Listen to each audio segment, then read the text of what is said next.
本動画は、興味本位の観覧を目的とするものではなく、歴史的な原点資料に基づき、近代日本文学の真相を探求する文学的ドキュメンタリーです。作家の生涯を通じた芸術的昇華のプロセスをたどるものであり、特定の行為を推奨したり、賛美する意図は一切ありません。ここに一冊の書物があります。関東集。昭和10年に編まれた、ある作家の追悼文集です。書店に並ぶことは一度もなく、わずか300部のみがひっそりと配られた非売品です。和紙に印刷され、和綴じで紙の膣の箱に収められた美しい造本です。芥川賞作家の西村賢太氏ですら、自身の著書、誰もいない文学館の中で、この書物に触れています。この本が称える圧倒的な熱量と希少性、そして充実した年譜に対して特別な敬意を隠しませんでした。この薄い一冊の中に、大正から昭和、激動の分断を駆け抜けた巨人たちが言葉を尽くしています。菊池寛、江戸川乱歩、川端康成、井伏正次、尾崎士郎といったそうそうたる顔ぶれです。彼らは皆一人の男を悼んで追悼の文書を寄せているのです。その男の名は佐々木光三。旗本退屈男や右門捕物帳。かつて日本中を熱狂させ、数百万の読者を持った無敵のヒーローたち。額に三日月の傷を持つ早乙女門戸之助や、無口で渋いむっつり右門の生みの親です。しかし、どうしたことでしょうか。あれほど華やかな光の中にいたはずの彼の真実の姿は、今やこの300部の限定本にしか残されていません。文学史の路地裏にひっそりと隠れているのです。今日は、この希少な資料、関東集を道しるべにしましょう。大衆の救世主と呼ばれた一人の孤高の仕事人の物語を始めます。佐々木光三は、もともとは純文学を志す青年でした。明治大学の学生時代には、赤いトルコ帽をかぶっていたそうです。その朱色の房を揺らしながら歩く姿は、いかにも自信に満ちていました。雲などの同人誌を立ち上げ、菊池寛や芥川龍之介にもその才能を認められていたのです。まさに純文学のホープとして着実に新進作家の道を歩み始めていました。しかし、現実は厳しいものでした。大正15年の春、彼を支援してくれていた長兄の光一が病に倒れ、その生涯を閉じます。残されたのは多額の借金でした。その額は、なんと10万円。現在の価値に直せば、数億円にもなる莫大な金額です。さらに、長兄が残した5人の子供たち。彼自身の弟妹3人も含め、合わせて8人もの子供たちの養育という重圧がのしかかりました。成果は没落し、親戚たちからは世間知らずと非難されました。それでも彼は遺産をすべて投げ打って整理を断行します。残った借金と遺族を自らの筆一本で背負う決意を固めたのです。彼にはもう純文学の夢を悠長に追いかける余裕はありませんでした。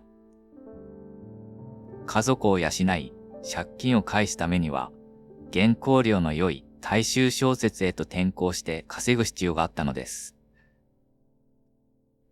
当時の文壇では、芸術作家が大衆文学を書くのは恥辱だと考えられていました。友人たちからは、身を売ったとか、ブルータス、お前もか、と冷笑されたそうです。しかし、彼は揺るぎませんでした。その転校を精神的に後押ししたのは、芥川龍之介の言葉でした。ある秋の夜、中華料理を食べながら、芥川は彼に語りかけました。海外の探偵小説を引き合いに出し、こう言ったそうです。興味中心の文学を堂々と自立したら大事業じゃないか。ちっとも恥ずべきことではないじゃないか。この言葉を胸に、密造は自らを奮い立たせました。そして、こう割り切るのです。自分たちは明日の大衆文学の枕木やされきになればいい。夢を諦め、大衆の消費財になることを選んだ男の凄みあるプライドです。その生き様に対して、後に菊池寛は追悼文の中で最大限の賛辞を送っています。純文学に精進すると称して、妻子眷属を中しめている連中に比べれば、一貫の筆によって数多き兄の意地を引き受けて奮闘している方が人間としてはるかに立派だと思う。まさに彼の覚悟を正当に評価した言葉と言えるでしょう。密造の背負った荷物は兄の遺族だけではありませんでした。彼の優しさと責任感は、さらに他人の人生をも丸ごと背負い込むことになります。学生時代、彼はある住屋に下宿していました。貧しい文学青年だった彼は、下宿代を滞納してしまいます。そして、住屋の主人に、どうか出世払いにさせてください、と頼み込みました。主人は、あなたは見込みがある、と快くそれを受け入れてくれたそうです。それから数年後、住屋の主人が不帰の客となり、未亡人たちは商売もうまくいかず、困窮していました。そんな時、未亡人がバスへの映画館で、右門捕物帳の看板を見かけます。密造が出世したと知り、彼を頼って訪ねてきたのです。生活に困っている未亡人の姿を見て、彼はこう言ってしまいます。いっそのこと、家へ越してきなさい。つい引き受けてしまったのですね。出世払いの約束を果たすためとはいえ、驚くべき決断です。困っている人を見ると放っておけないのですね。こうして密造の家には住屋の未亡人と子供たちまでが転がり込んできました。密造本人が自らの家を見所所帯と自称し、今東湖を絶句させたそうです。自分の家族、兄の家族、そして住屋の家族。20人近い人間が一つ屋根の下にひしめき合っていました。家の中はさぞ賑やかだったことでしょう。子供たちの走り回る音や泣き声、住屋の未亡人たちの話し声、夕飯時ともなれば大家族の食事の匂いが家中に立ち込めていたはずです。そんな喧騒のすぐ隣で、密造は一人机に向かっていました。静寂を保ちながら、ひたすらペンを走らせていたのです。火炎の中に仁王立ちになっているまとい餅みたいだ。今東光はその姿をそう表現しています。他人の人生を丸ごと背負い込む優しさと責任感。愛すべき不器用さですね。一家を支えるため、密造の執筆スケジュールは限界を超えていました。右門捕物帳や旗本退屈男、そして長編の時代小説など、いくつもの連載を同時に抱えていたのです。来る日も来る日も徹夜の連続でした。もともと体が丈夫ではなかった彼は、過労から寝込むことが多くなります。朝、やっとの思いで書斎へ向かうと、そこには彼の好みを熟知した妻が待っていました。鉄瓶の湯気が爽やかにたぎり、雨の降る朝には匂い物が焚かれていたそうです。机の前にきちんと座り、熱い玉露を2杯すする。それが苦しみの中の静かなひとときでした。そのわずかな楽しみのために、体に鞭打って執筆を続けていたのです。原稿に向かうときは、眠気と疲労を散らすため、タバコを絶え間なく吸っていました。一晩にラッキーストライクの50本入りを2缶も空にしてしまうこともあったと言います。妻の勝子さんが夜食の用意やお茶を沸かして見守る中、彼は原稿用紙の文字を埋めていきました。彼は一旦引き受けた仕事は絶対に落としませんでした。家族を養うという責任感が彼を机に向かわせていたのです。過酷な状況にあっても、彼は決して弱音を吐きませんでした。友人の鈴木彦次郎は、当時の密造について、こう証言しています。ただの一言も愚痴をこぼさなかった。さらに、弱音を吐いたことはなかった。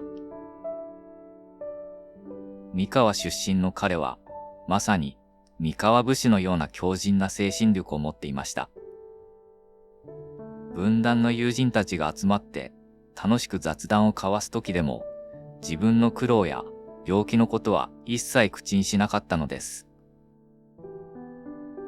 江戸時代の俳人、鬼面の言葉である、病気の折は病苦に頼る意気寛容に候という精神を自らの戒めとしていたのかもしれません。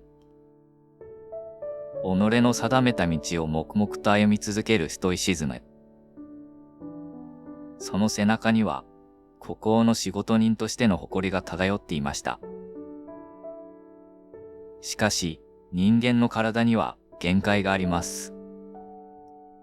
昭和8年の暮れから、密造は、ついに身体的負荷が限界に達し、本格的な療養生活に入りました。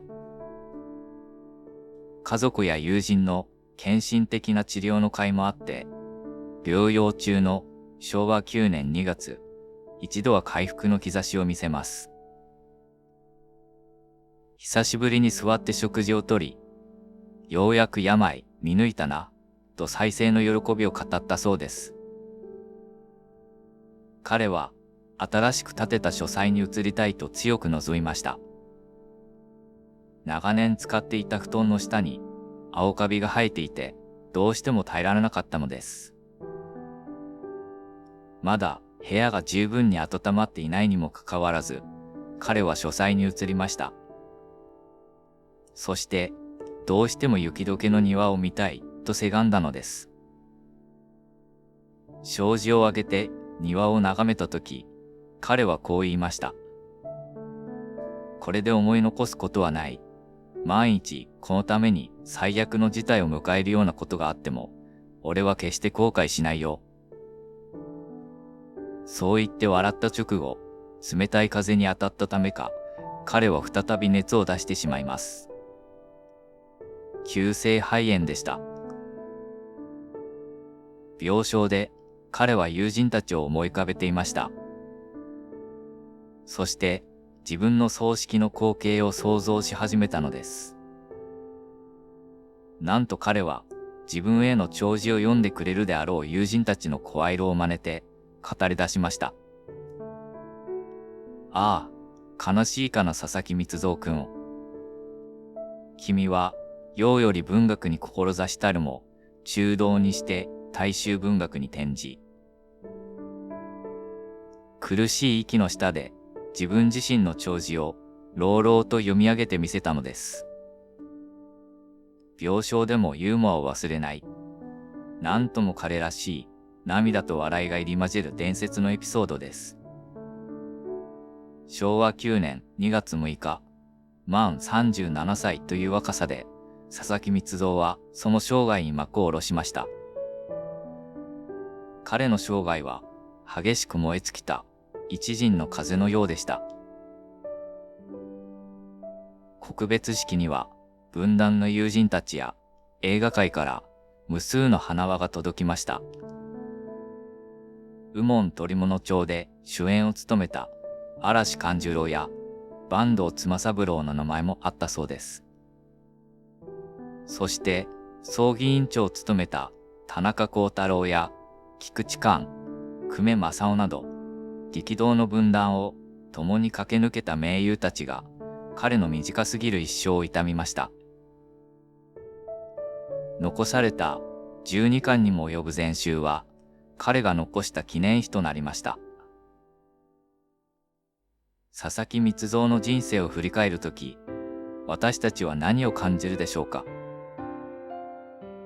純文学の夢を諦め、大衆文学を書くことになった彼の運命。それは一見すると不本意な挫折に見えるかもしれません。しかし、彼の人生は決して大衆の消費財だけだったわけではないのです。